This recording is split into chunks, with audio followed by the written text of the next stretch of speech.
El presidente de Argentina, Javier Milei, que en este momento está en una turbulencia política a raíz de, por ejemplo, los desacuerdos políticos y sobre todo las manifestaciones en su país, ha decidido viajar a Israel, así como lo escuchan. Pero tal vez este viaje le pone más leña al fuego. Por primero, el motivo por el cual ha decidido viajar primero a Israel que a otros países ya ha investido como presidente. Y segundo, un escenario bastante preocupante, el hecho de dónde van a poner la embajada argentina en Israel. ¿De qué se trata todo esto?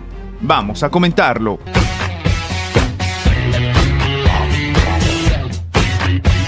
El presidente argentino Javier Milei ha aterrizado en Israel, recibido por el ministro de Relaciones Exteriores precisamente de este país, Israel Katz. Él le ha dado la bienvenida y ellos reciben con buenos ojos lo que Milei ha comentado, su compromiso de trasladar la embajada de Argentina a Jerusalén, según ha informado la propia Cancillería israelí. Lo que ha dicho el propio Katz a Milei mediante un traductor es que es usted una persona de valores, que está comprometida solo con la verdad.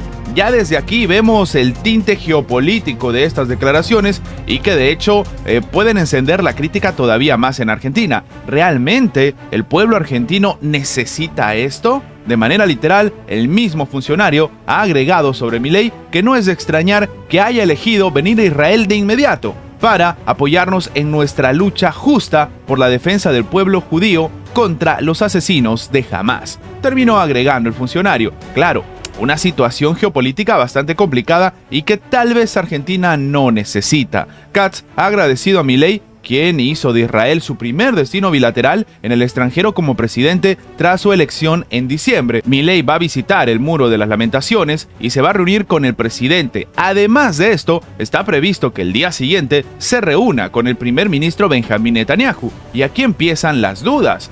¿Qué va a suceder a raíz de este viaje? Y sobre todo, ¿cuál va a ser la declaración conjunta que va a salir de la reunión entre Milei y Netanyahu? Y sí, esta crítica está a la orden del día, pero lo está también porque unas horas antes de la visita de Javier Milei, el ejército precisamente de Israel ha confirmado que ellos han atacado a más de 3.400 objetivos de Hezbollah en Líbano y Siria desde octubre. Pero, ¿por qué esto es algo llamativo? Porque normalmente Israel no hace declaraciones o no suele reconocer que ataca a estos países. Suelen mantener silencio. Y más llamativo todavía, desde octubre, cuando se supone el propio Benjamín Netanyahu había salido al frente a decir que este era un conflicto que se estaba viviendo solo contra el grupo palestino Hamás, pero aparentemente no era así. Estaba atacando incluso otros países. Ahora, lo que llama la atención es que esto ha sido comentado por el propio portavoz del ejército israelí, el contraalmirante Daniel Hagari. Lo que él dice es que entre los objetivos alcanzados se incluyen unos 120 puestos de observación,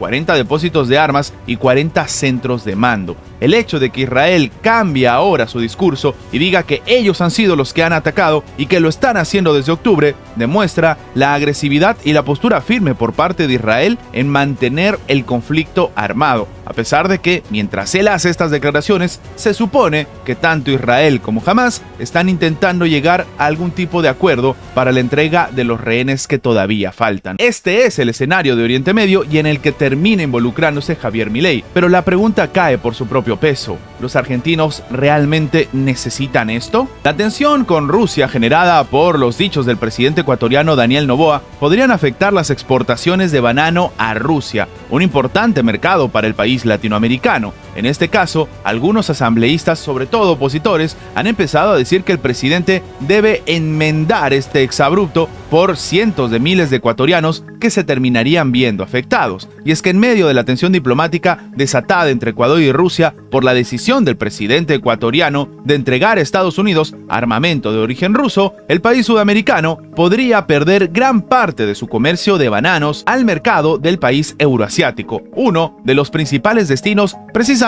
de estas exportaciones. Y es que a pocos días de que Noboa ratificara su intención de entregar armamento ruso a Estados Unidos a cambio de asistencia militar del país norteamericano, el Servicio Federal de Control Veterinario y Fitosanitario de Rusia solicitó que se suspendiera la certificación de 5 empresas ecuatorianas exportadoras de bananos, por lo que ellos llaman pues la detección sistemática de la mosca Megalis escalaris, conocida como la mosca jorobada. Claro, a los problemas con los bananos se sumaron los inconvenientes sanitarios de las exportaciones de claveles. Según Rusia, también están siendo afectados por una plaga. Pero todo esto sale a la luz cuando se ha generado una tensión entre Ecuador y Rusia. Esto no es un misterio. Según un cálculo de diferentes medios, como el medio ruso Sputnik, Ecuador podría perder hasta 754 millones de dólares si se discontinúan las exportaciones de bananos y claveles hacia Rusia. Estamos hablando de un escenario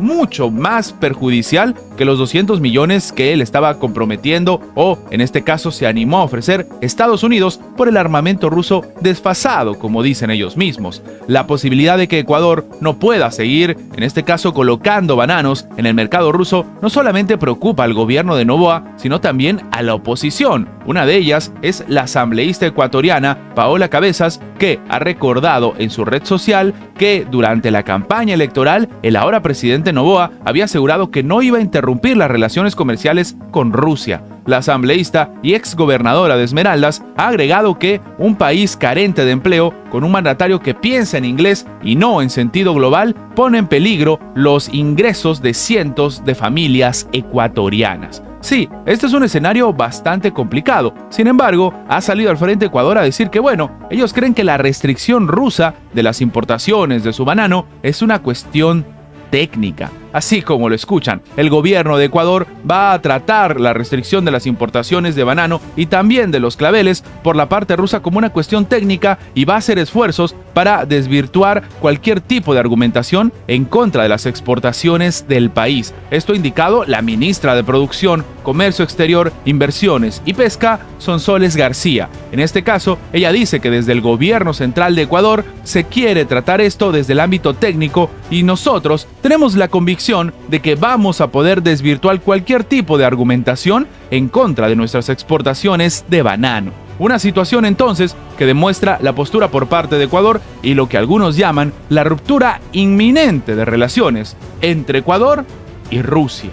Antes de terminar, los invitamos a que se hagan miembros del canal para que, además de tener acceso a la pestaña de comunidad donde publicamos muy a nuestro estilo las diferentes situaciones que suceden en la geopolítica actual con diferentes artículos y, como siempre, sin seguir ninguna agenda como hacen algunos medios tradicionales, también van a tener acceso previo a poder ver los videos antes de su publicación en las horas normales, en una forma de agradecerles a todos los que hacen posible el mantenimiento de este proyecto. De nuevo, por solamente $1.99 tienen estas ventajas en forma de agradecimiento por apoyar a mantener este proyecto. Sin más que agregar, nos vemos en la próxima.